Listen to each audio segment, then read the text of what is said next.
Vista tsara lalàna ny tsara indrindra amin'ny fampitaovana ao an-tokantrano manolotra ho anao ny vaovao. Ankafiziny fotoana rehetra ny sardine Annie. Sardine Annie, tsara tsiro, mora ampiasaina, mora vidy. Soka Vitre, le spécialiste de la menuiserie en aluminium, des volets roulants, des vitres et des rideaux métalliques. Sardine Annie. Soka Vitre, manolotra anao ny vaovao.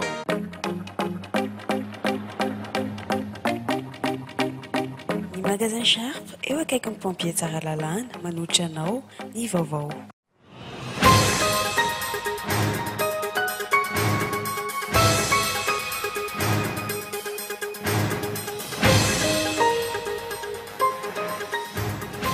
Ny jeneraly Raoelina Herniaina, ny kolonely Randrianza Frémont ary ny pastora Saorany Rabe Volombava ireo no tafavoaka ny fonjan-drano tao anatin'ny fampitsorana ireo gadra politika voaresaka tamin'ny fihaonana teny Ivatony izy mahalasa teo tsy mbola tafiditra tao anatin'ireo Marc Caravalomanana. Ray andro melohan'ny fetin'ny krismasy ny vaniolan'ny delestasy ao Tomasiny tsy nisy nipika ny vaovao mikasika ny fihaonana teo amin'ny lehibe ny faritra ny Jirama ary ny avy amin'ny mpitandro ny filaminana androany. Iva anatin'ny telo volana voalohan'ny taona 2024 ny olan'ireo mpianatry ny oniversité eto Antananarivo raha ny fampanantenana nataon'ny Prime Ministre Koolo Roger, olana toy ny fahatapahan-jiro lavareny ary ny vatsim-pianarana sy ny fizarana ny tranon'ny mpianatra.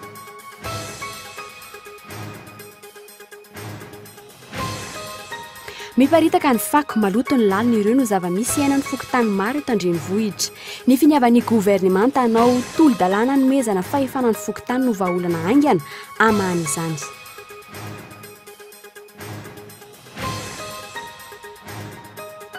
Any Korea Avaratra tapaka tsy nisy antony mazava ny connexion nanomboka ny alahady lasa teo Somaly. Ankilany, isantatra ny fivoahany rapitso ilay oronan-tsary Amerikana mitantara ny fikasana amin'olon'ilay olo malaza Koreana Avaratra Kim Jong-un. Ny andindinin'izay vetrany.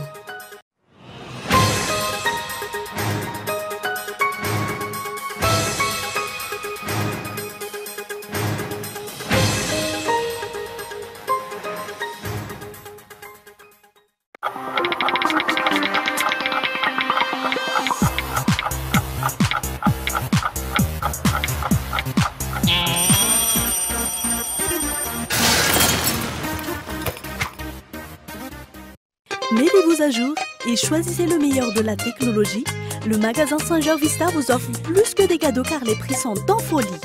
Des rice cookers, des robots multifonctions, des fours micro-ondes, sans oublier les machines à coudre Saint-Georges et Vista. Tous à des prix imbattables chez Saint-Georges Vista. Retrouvez aussi de divers modèles de congélateurs et réfrigérateurs adaptés à vos besoins à des tarifs les plus bas du marché. Magasin Saint-Georges Vista Taralalan, garantie et service après-vente assurés. Soka Vitre en Outapenac, menuiserie en aluminium, rideaux métalliques, volets roulants, vitres, tôles. Du 15 au 31 décembre, moins de 10% sur les menuiseries en aluminium, rideaux métalliques et volets roulants. Soka Vitre en Outapenac, 020 22 682 28. 033 11 256 63, Soka Vitre en Outapenac. Très sincèrement à votre service. Tongolo voatetika, miavaka kotomila, paty, ampio sardine Annie. Vita ny sakafo. Sardine Annie, ankafiziny amin'ny fotoana rehetra.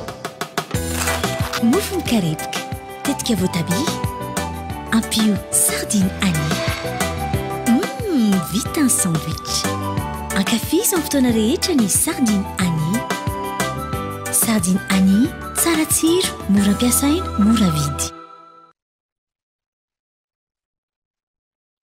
Vous cherchez un magasin spécialisé sur la vente des appareils électroménagers et dérivés? Le magasin Sharp Tarlalan vous propose toute une gamme de congélateurs, réfrigérateurs, lave-vaisselle, machines à laver, téléviseurs, home cinéma, des robots multifonctions et divers types de petits électroménagers. Les appareils de marque Sharp sont garantis 12 mois avec un service après-vente auprès du magasin. N'hésitez plus, choisissez le magasin Sharp Tsaralalan, représentant des marques Sharp et Séverin.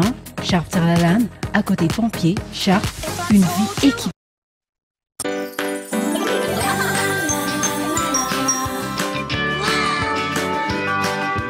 Pour mieux vous hydrater, Vitalo. Oui, maman, c'est Vitalo. Oui, c'est Vitalo. Partout, à tout moment. Santé, fraîcheur, vitalité. Vitalo, la pureté en bouteille. Vitalo, la vitalité au naturel. Mon eau, c'est Vitalo.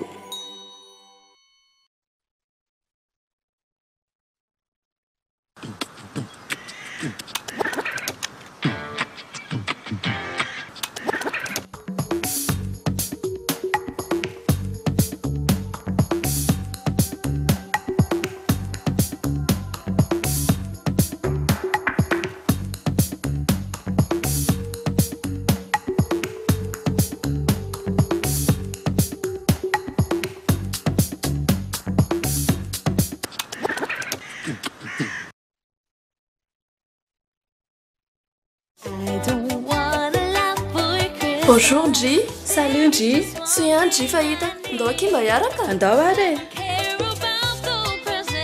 Videtana rehetra ariary na 500 000 francs tambaolaiky a. Dia mahazo ticket tombola ray. Dia io loka mety ho azo. Tiky iny loka voalohany a. Mandray sanjara ary fa mety anao no itsikiny vitana ka hibata lay télé goavambe. Tandremy Santara, loka 20 personnes tolotro baolay ho anao. Fety milay miaraka amin'ny baolay.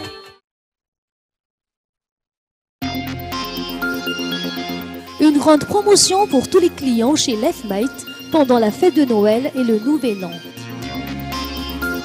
Des remises seront offertes pour les salons allant de 25% jusqu'à 50%. Meubles de bureau, 30% à 35%. Salle à manger, vaisselier, table basse, 25%, 30%.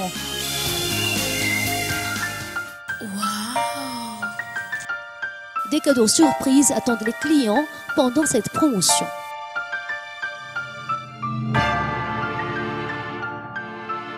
Leftmate, Anoussat.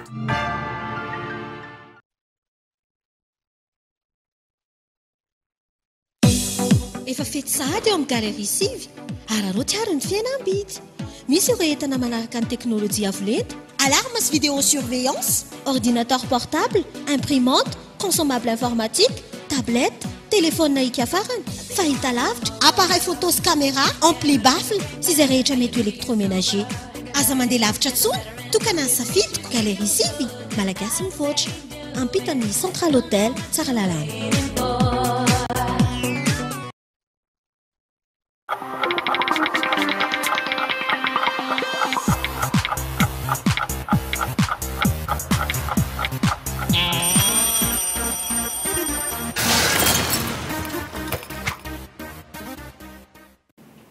Ampifaliana no iarabananao mampiatrano ny sapana fampalalamo vao ny kolo amin'ity ariva ity. Manasana ampananjana ny tokotoko klasy tompoko vavy anaraka ny fampalalamo vao hatramin'ny farany. Fa amin'ny pejin'ny politika avy hatrany rehefa noresana taminao tao anatin'ny lohateny vaovao teo. Gadra politika telo no navotsitry ny fanjakana androany tao aorian'ny fiaonana ny 20 volana Desambra lasa teo tsy mbola nisy fanazavana mazava mikasika ny fepetra ny safidianana azy ireo ary tsy mbola tafiditra tao anatin'ireo navotsitra ihany koa i Marc Arvalmanana. Fantatra kosa fa mbola isy andiany hafa ao aoriana kely ao no raisiny flo ery rajonaro-ampianina teny amin'ny lapam-panjakana iavoloha izy telo ireo androany tolakandro. Fanadadiana iarana amin'ny Hilda Asinjo. Ny Jeneraly Rawelina, ny Kolonely Randrianjafy Raymond ary ny Pastora Saorany Rabevolumbava ireo no tafavoaka ny fonja androany tao anatin'ny famotsorana ireo gadra politika voaresaka tamin'ny fiaonana teny Ivato ny zoma lasa teo.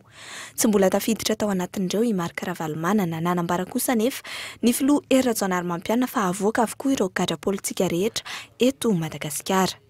Mandroso ny fihavanam-pirenena ny amotsitra ny gadra politika izay misy eto Madagasikara zany. Tsy nareo rehetra misy akory fa io moa misy procédure administrative maro samihafa ilay izy fa dia ianareo zany aloha no mizahana ary dia tratra ilay fifaliana ho aho no mandray anareo ao anatin'izay le processus zay zany ary everiko fa zavatra ngezabe ny ataontsika izao. Ny teo anivon'ny ministeran'ny fitsarana dia nanambara fa mbola eo andalan'ny fikarakarana ny atota taratasin'izy rehetra ireo ny fitsarana ankehitriny. Tsy nanao fanambarana kosa ireto gadra politika ireto androany. Lesinao sotomona izy ary verona manofany hoe dia tombotsoa ambony firenena no jerena anatin'izao zavatra zao. Masana izany fa tombotso kely madinidinika ny tsirairay no jerentsika amin'izay fotoana izay. Izany moa miaramila. Nga masy tena hoe idiranay lalina loatra ny resaka lafiny politika fa mamarana tanay fotsiny no jerevany amin'izay nanakisiany anao amin'izao fotoana izao monsieur le président. Mbola manaraka antanatohatra ny famoahana ireo gadra politika ireo raha ny fanazavana azo androany raha hariva dia efa ho tonga ny atokantrano ny izy 3 mirahalahy ireo raha tokoka mbola ny fiadidiana ny fonja no nitondra azy ireo ny aona tamin'ny filoha Hery Rajaonarimampianina androany atoandro. Vaovao ny fampianarana ambony kosa indray no anoizatsika ny fanadihadiana manaraka ivato anatin'ny 3 volana voalohany taona 2024 ny olan'ireo mpianatra ny Université d'Antananarivo raha ny fampanantenana ataon'ny Premier Ministre Coly Roger Omaly.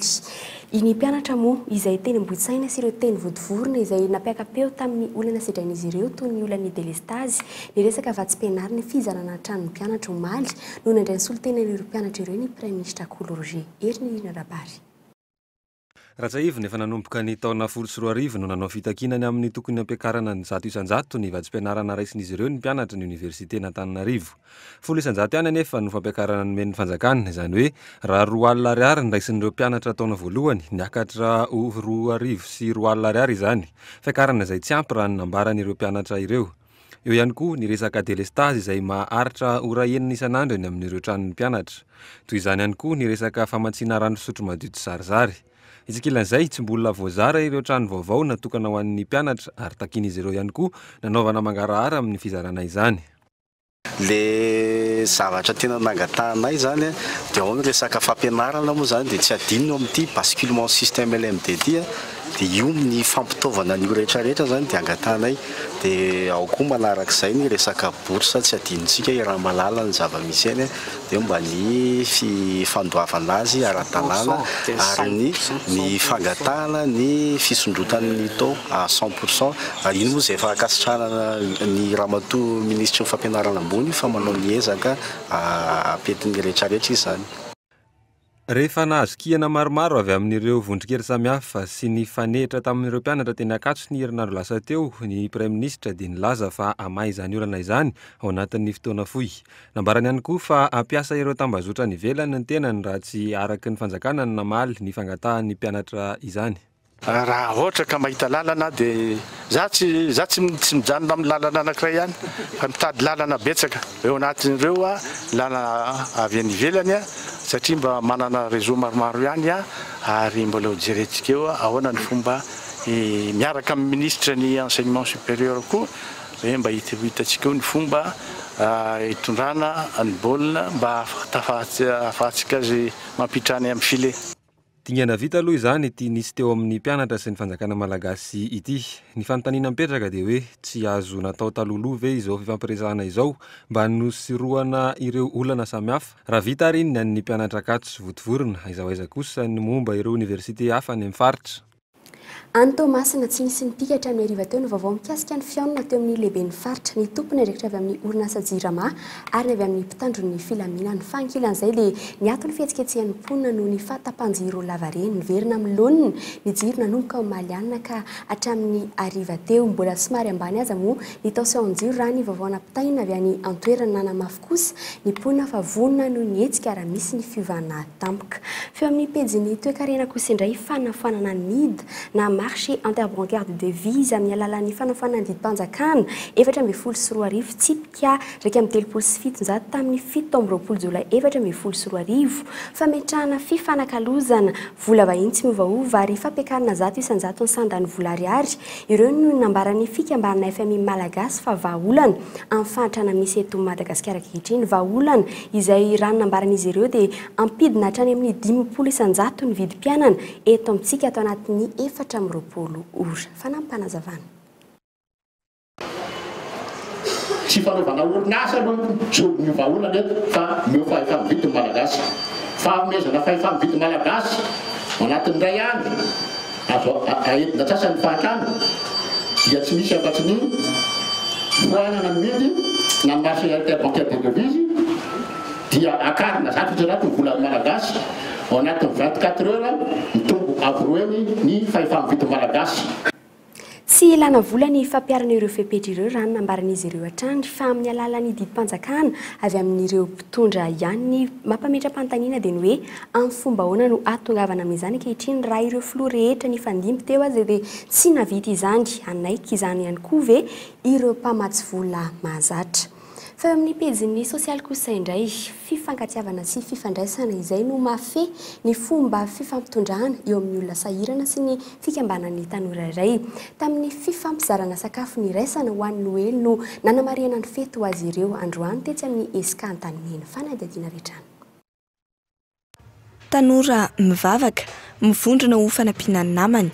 Ny olona marefo be antitra tanora sy tsy manan-kialofana no ampiany ity fikambanana tanora ity. Mamangy miara-miaina ary manampy amin'ny fiainana amin'ny ankapobeny sy ny fianarana. Izay no mamatotra ny fifandraisana ireto olona sahirana sy tanora mpanao asa soa ireto. Ny liantisena amin'ilay olona araka ny teneniko teo ohatra tsika mpinamana ihany hoe isaky niny tsika mamangy an'ny tata-PSPP atsika ohatra dia ohatr'izay rehefa fety rehefa andavanandro tsotra ohatran'izao rehefa malahelo an'zareo dia mandeha makany resaka amin'zareo dia ohatr'izay koa le ankizy kely indray le ankizy kely efa mianatra indray iny isaky ny sabotsy zay makany zareo any an-tranony mitondra zareo ana BP anankiray dia miaraka mianatra ampianarina fahalalam-pomba ampianarina mivavaka dia mba manala anazy ao anatin'le korotana sy le tendraty sy le ohatr'izay amin'ny tontolo iainan'zareo isan'andro zany. Efa toy ny mpiavana azy mpianakavy izy ireo efa mataonany na mpianatra ny tanora ao anatin'ny sekoly ny fiainana ireto tanora ireto.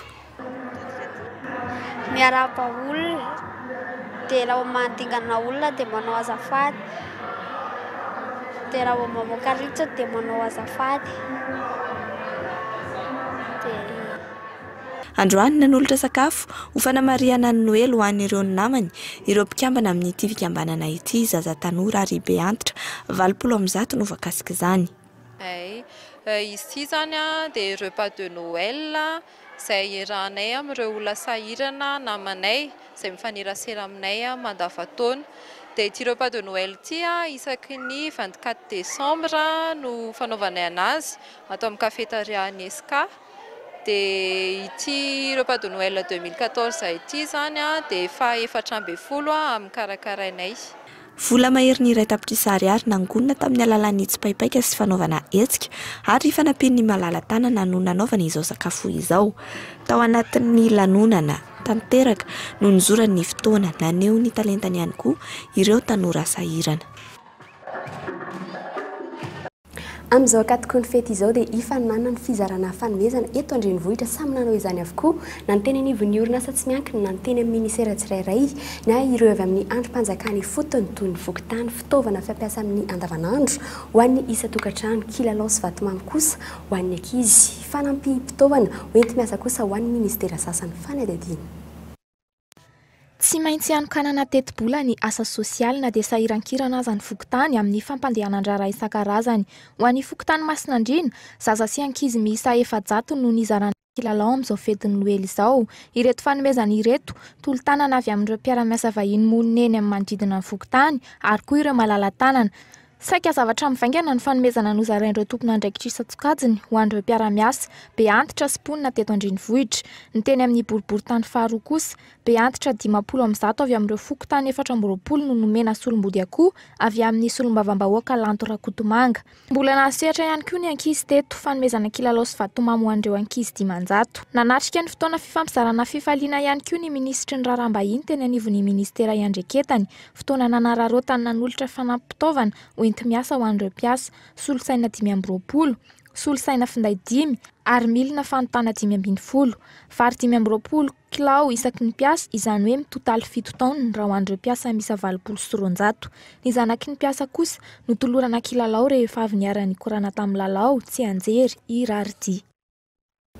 natomboka tamin'ny fomba ofisialy androany ny fanomboana ny asa tetika asan'ny filoha-pirenena mikasika ny fanamboaran-dalana sy ny fanatsarana ny fifamovoizana ao anatin'ny valovolana no tafatsangana ireo tetezana miatona na flyover misy 5 ao anatin'ity tetika asa ity tetezana moa izay ahorina amin'ireo toerana tena betsaka fitohanana toy ny eny Ambohibo sy Etsenozato ary toerana 3 hafa ity fanamboarana ity izay efa betsaka any amin'ireo renivohitra maro any ivelany no ahafahana manitatra ny lalana eto amintsika ialana amin'ny fandrodanana maro araka ny fanazavan'ny minisy-mpanjakana momba ny fanajiriana ny tany ny asa fanamboaran-dalana manomboka etsakadimbahoaka hipaky eny Akorondrano no nanamarika ny fanomboan'ny tetika asan'ny filoha-pirenena ity fanampanazavana.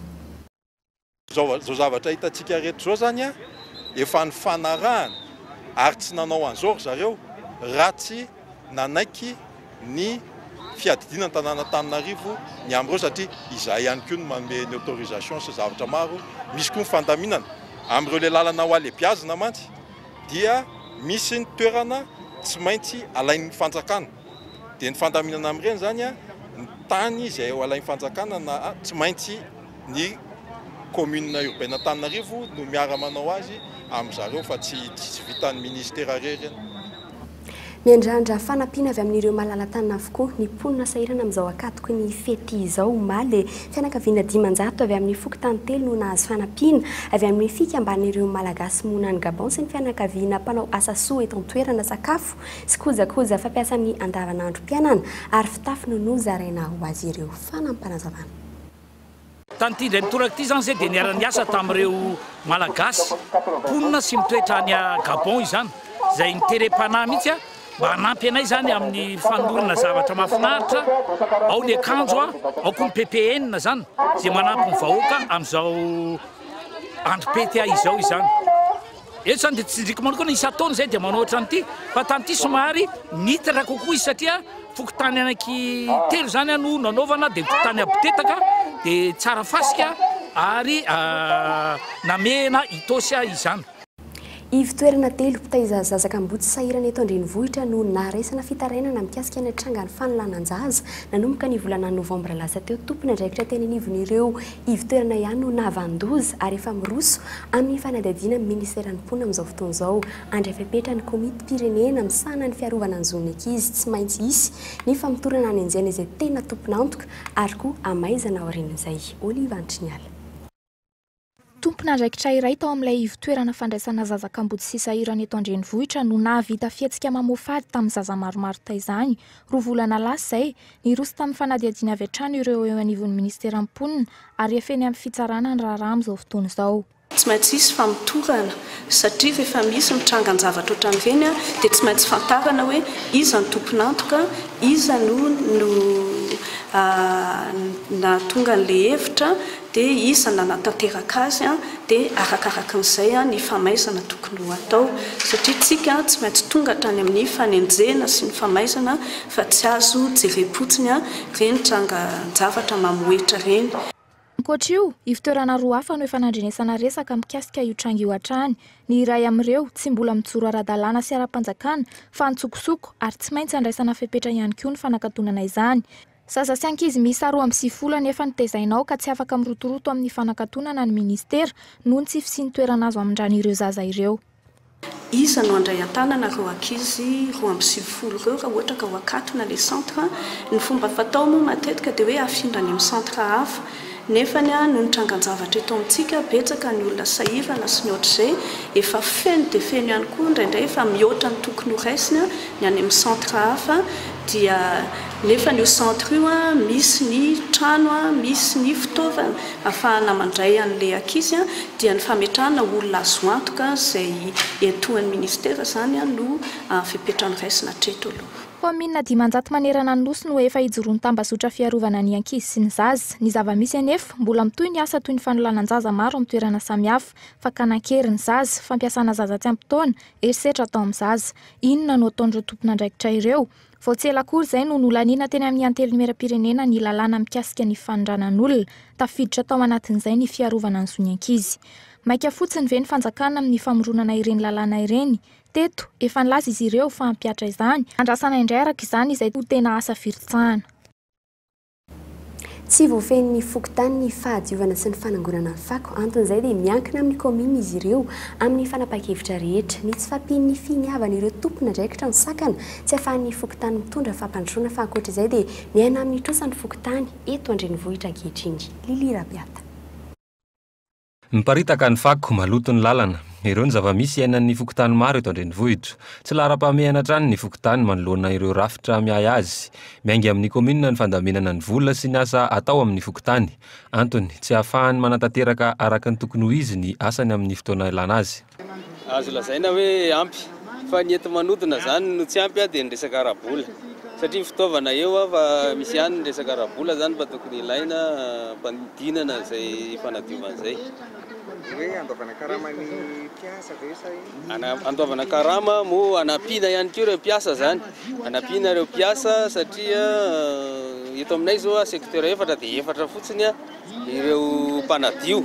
Ny finiavan'ny gouvernemanta anontolo-dalàna nomezana fahefana ny fokotany no vahaolana haingana mahana izany. Raha izay ivina, 10 volana amin'ny karaman'ny se fokotany eto andrenivohitra no tsy mbola voaloha ankehitriny. Ny lakamisy teo izy ireo vao naharay ny karamany ny volana janoary sy febroary 2024. Ka io zany tsy tokony misy hoe anova lalam-panorenana koa io nanaovana ninino fa avy hatrany dia ampiarina fotsiny zavatra misy. Ohatra voalohany indrindra tokony hovidiana aloha ny filopokotany. Araka zany tsy mila manova lalam-panorenana dia azo atao zany. Rehefa voavidy dia apetraka tsara le rafitra ao. Tena apetraka hoe izao no tokony ho karamany na ny solon-tsakafo. Tsy tokony ho latsaky ny 3 hetsy ariary karamana filopokotany. Satria io nge tokony ho ministera kely dia tokony manana sekretera jeneraly izy, manana mpanolotsaina izy zany hoe zok'olona ao amin'ny tanàna. Araka zany anefa dia azo ampiarina avy hatrany zany. Naneto andrenivohitra na ny any amin'ny faritra atao anjolombala ny fokotany. Voatery izy ireo manao fitadiavam-bola manokana ankoatra ny fanampian'ny mpanao politika na ny mpamatsy vola isan-karazany. Aiza hoe izay nahitana fampandrosoana ifotony raha tsy tanteraka ny fijara-pahefana tena izy. Fa ho an'ny maresaka anivelana ny Korea Avaratra tapaka tsy nisy antony mazava ny connexion nanomboka ny alahady lasa teo sy omaly. Fa ankilan'izay dia hisantatra ny fivoahany rapitso ilay oronan-tsary amerikanina mitantarany fikasana amin'ny ilay olo malaza Koreana Avaratra Kim Jong-un. France 24. Any Korea Avaratra tapaka faharoa indray ny connexion internet any an-toerana omaly taorian'ny tranga toy izao ny seho ny alatsinainy lasa teo. Ny réseau de connexion an'ireo orinasa Koreana Avaratra miisa 4 no tsy nisy nandeha avokoa raha ny orinasa antserasera sinoa Unicom no mifehy izany. Ny alatsinainy lasa teo tapaka ora fito ny connexion tany an-toerana. Antony tsy fantatra mazava loatra eto, tsy misy ihany koa ny fampitam-baovao avy amin'ny gouvernemanta. États-Unis izay manameloka ny Pyongyang tompon'antoka amin'ny fanaovana osika ny orinasa Sony. Etsy akila nivoaka an'io ilay oronan-tsary l'interview kitu mitantara ny fikasana amin'ilay olo malaza Koreana Avaratra. Tsy fantatra mazava kosa hatreto ny ifandraisan'ny antony fahatapahany connexion any an-toerana an'io. Ity oronan-tsary ity izay saika nivoaka ny alahady lasa teo tany États-Unis fotoana ihany koa natapahany connexion tany Korea Avaratra. Korea izay isan'ireo firenena mbola anjakany didy jadona hatreto. Teratany Amerikana maro no efa liana sahady ny ahita ity oronan-tsary ivoaka ity. Ny jeneraly Raoelina Iriniaina, ny kolonely Randrianjafy Raymond ary ny pastora Saorany Rabevolombava ireo no tafavoaka ny fonja androany. Fanafanana ny midy fametrahana fifanakalozana vola vahiny tsy miovaova ary fampiakarana 100 sandany vola ariary no vahaolana amin'ny fahantrana raha nambaran'ny FMI androany. Miverina amin'ny laon'ny jiro nanomboka omaly alina ka hatramin'izao ora izao. Any Thomas ny ireo no vaovao nisongadina no tanterana taminao tamin'ity anio ity. Dia izany koa tompoko lasy tompoko vavy no manakatona ny fiarako aminao amin'izao ariva izao ny sapana fampalalamba avao dia manome fotoananao rapitso amin'ny 7 ora izay eto amin'ny fahitalavitry ny kolany koa dia mirary anao fety sambatra velomary tompoko.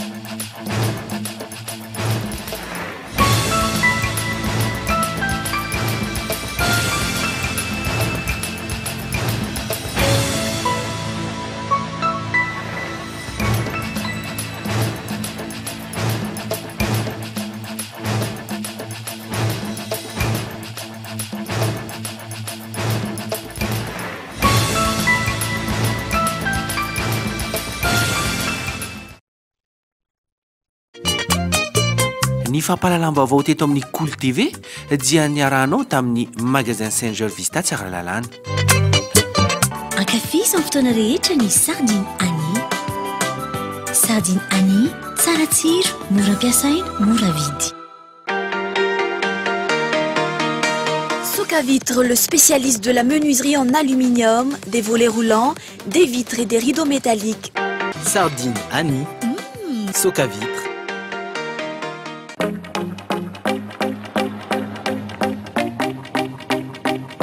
Magasin Sharp eo akaiky ny pompier Tsaralalàna nanolotra anao teo ny vaovao.